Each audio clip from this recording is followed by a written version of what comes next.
The Tao of Self-Confidence, episode 484. Welcome to the Tao of Self-Confidence, where I share stories of amazing women who have discovered their inner journey to self-confidence.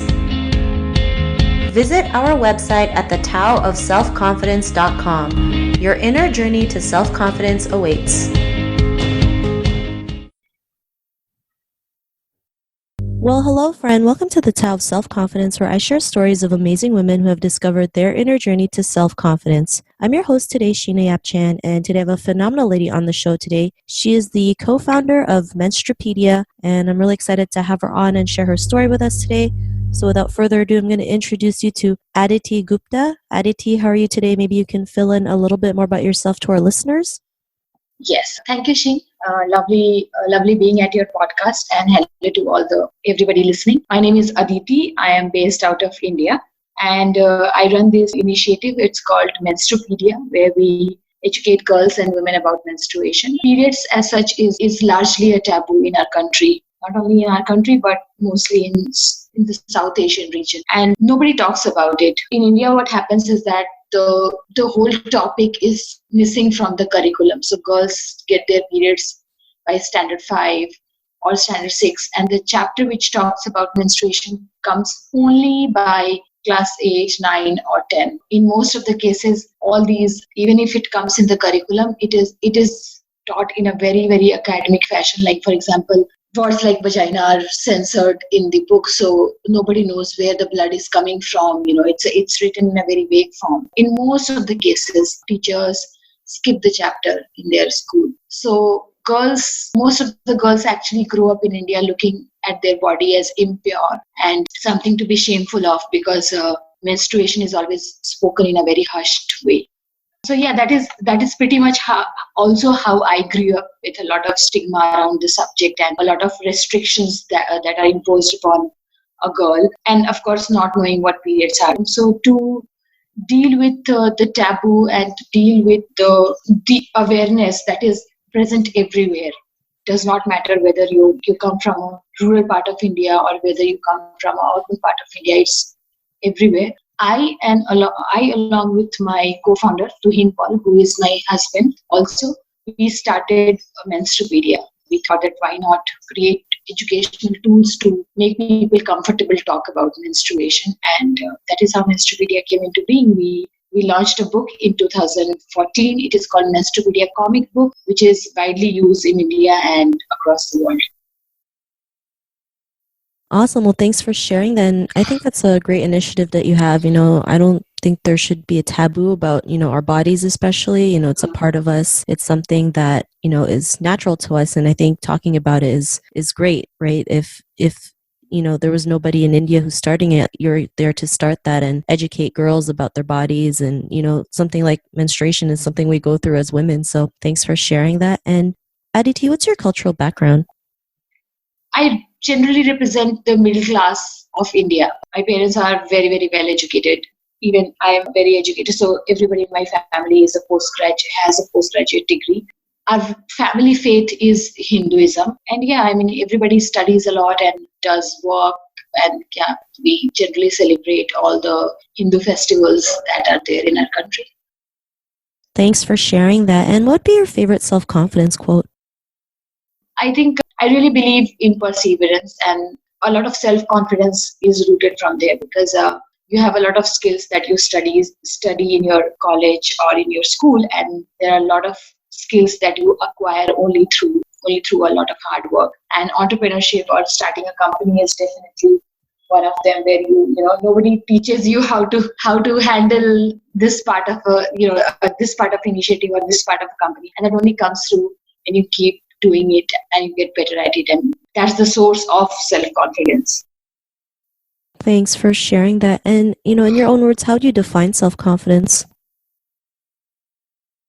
I define self-confidence as just accepting who you are, because at least it's very, very important in case of women, because a lot of time we are just juggling around finding our own ground in terms of what the society is expecting out of us to be, what your parents are expecting out of you, what do you see yourself as. Thanks for sharing that great definition. It's so true, especially growing up as Asian women, we're always told what to do, especially by our family and society. It's like we have to live a certain way, not realizing like there's so many other ways to live your life. And, we have a choice to live it in our own terms. So I really love that definition that you mentioned. And, what was your life like before your discovery of self-confidence? I was pretty confident person while I was growing up, and a lot of credit of it definitely goes to the way I was brought up. I was not very, very good at studies. I was not the brightest student in the class, but I was definitely the most confident girl in the class who did not have the fear of failing, and that I learned a lot from my father. I think the moment I stopped fearing failure, that has always been my moment of self confidence. So before that, I would say that if at any situation where I have not been confident, I have been fearful of something. And it has never been like a life. It has never been like, okay, after this age, I have become more confident. It definitely depends on situation to situation and with people to people. I still think that I have a lot of confidence in certain things going ahead with my life at 33. And there are some things that I'm really fearful of. So I won't say that, what was my life. I would say that how is my life? So if I'm not very confident about certain thing, it's because I'm calculating a lot of risk or I'm calculating a lot of failure in my mind. Thanks for sharing that. And, what was that moment in your life, especially, creating Menstrupedia? What was that moment in your life when you realized you can go out there and, create a change, create an impact, especially, educating girls about menstruation? What was that aha moment? The work on creating awareness about menstruation, the decision started when Tuheen and I were studying at our post-graduation. We were doing at post-graduation at the National Institute of Design. So we used to do a lot of work together. Most of our projects were together, and that is how we fell in love with each other. Since Tuheen was the caring boyfriend that he is and he was, and so he was curious that why I'm not as jovial in some days of the month as compared to the others. So I explained to him that I'm going through my periods because I get terrible periods cramp. So I told him about periods. I also shared with him the restrictions and all the misbeliefs that I had in my mind. So to him, he was completely surprised. He was like, "What, you are bleeding so much and you don't die? And this happens every month, and you're telling me that this is healthy process?" What happened with him is that his teacher taught him about menstruation, but he thought that this is just one-time phenomena that happens with girls. He is just two brothers in his house, and his mother kept the phenomena such a secret. So in order to know more about it and help me during my cramps, he would go on the internet, look for information and share those information. When we discussed further, I realized that I did not know very basic facts about menstruation, in spite I was so educated. And then it struck to us that if we were so educated about so educated, and we had no idea about menstruation, there would be millions of girls out there. But we saw it more like a communication design problem because the concept is very simple, very difficult concepts of math and physics and chemistry is being taught to us as kids or at college or at high school level, but not this one. And we also saw this sense of shame, the inherent shame that surrounds the whole subject, because parents love their daughters, but somehow they end up discriminating them during their periods. They tell them to be impure, and that is how they raise their girls with shame. So we decided to make tools to help people feel comfortable talking about the subject, and we went ahead with a comic book because we were reading a lot about how graphic narrative is for sensitive topic, insensitive cultures to talk about sexual violence, even religious conflicts. So we thought, why not use the same tool here in India? So we were collecting so we did a lot of research. Our research was a year long, and we realized that it has nothing like the taboo around menstruation or the secrecy or the stigma has nothing to do with whether how much are the people educated or not educated. It's everywhere. Even in the villages, the same kind of attitude towards menstruation also exists in the very mainstream city dwellers. And so we were collecting a lot of stories, and we had these characters who were inspired by the real life people, and we converted it into a comic book. And it was we did this prototype testing while we were studying at our design school, and it was really amazing. I mean, the response was really awesome because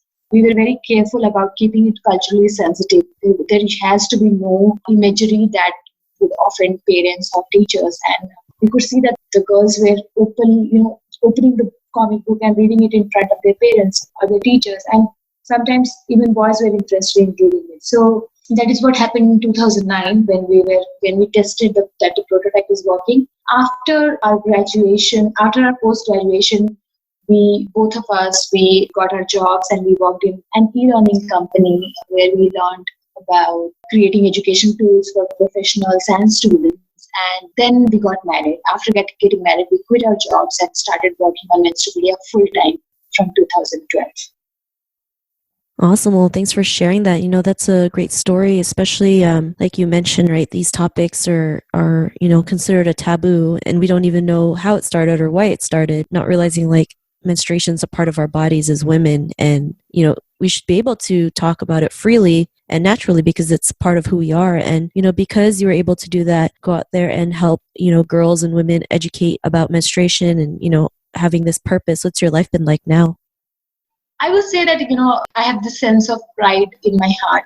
We were able to launch this Menstrupedia comic book, and so far the book is translated into 14 different languages, 9 Indian languages, and 5 foreign languages. The book's being used as a part of school curriculum in more than 100 schools in India. And these books are locally printed in Nepal and in Uruguay, South America. And it is used to educate girls and women of that region through Menstrupedia comic book. So it feels a lot of satisfaction that at least within my lifespan, I and Tuhin, we were able to create some that girls can use throughout the world about to teach and learn about menstruation. Thanks for sharing that. That's amazing how, something you started in your countries now, is on a global scale now, right? Yeah, there's other countries that still think it's a taboo when it's not. It's like Yeah. you mentioned, a part of who we are. It's naturally a part of us as women. So I'm really glad you're able to create that. And to the woman who's listening to your episode, she may be in her own journey of self-confidence. What would be that one tip you would give to her? One tip, I would say determination, because when it comes to women, I know that there are a lot of things that hold us back. We think a lot about many things before taking action. A determined woman, if she's a girl or if she is a grandmother or of whatever age, she is unstoppable. Like if you have determined that you want to do something, you are absolutely, absolutely unstoppable. Thanks for sharing that. And that's a great tip. I love how you mentioned, to be a determined woman, right? I think that's a great line. And, you're right. Whatever we set our mind to, we can go out there and do it. It might not always be a walk in the park, but it'll be worth it in the end. So thanks for sharing Yes. that. And if our listeners wanted to get to know a little bit more about you and what you do, or check out, resources for Menstrupedia, is there any links or social media profiles we can connect with? Yes, you can just Google Menstrupedia and it would lead you to our website. There is also a TED Talk, so you can go to TED.com and look for Menstrupedia. You can watch my TED Talk. You can connect with us on Facebook on the name for Menstrupedia. Our Twitter handle is Menstrupedia. And we also love to use Instagram. So on Instagram also, we are with the same name. So search Menstrupedia everywhere and you should be able to reach us. Awesome. Well, thanks for sharing that. And to our listeners, if you want to connect with Aditi, you can also head on over to the taoselfconfidence.com and search for Aditi's name. Her show notes will pop up along with everything else that we talked about. And I just want to thank Aditi for taking the time today to share her story and tips with us on self-confidence. So thank you so much. Thank you so much, Sheena. Thank you so much for having me. Not a problem. It was really great having you on the show and share your story. So, listeners, be on the lookout for another new episode of another amazing woman's journey to self confidence. And we'll talk to you soon. Bye for now. Bye bye. Thank you for tuning in to another amazing episode of The Tao of Self Confidence. Get your free audiobook by visiting our website at thetaoofselfconfidence.com. Your inner journey to self confidence awaits.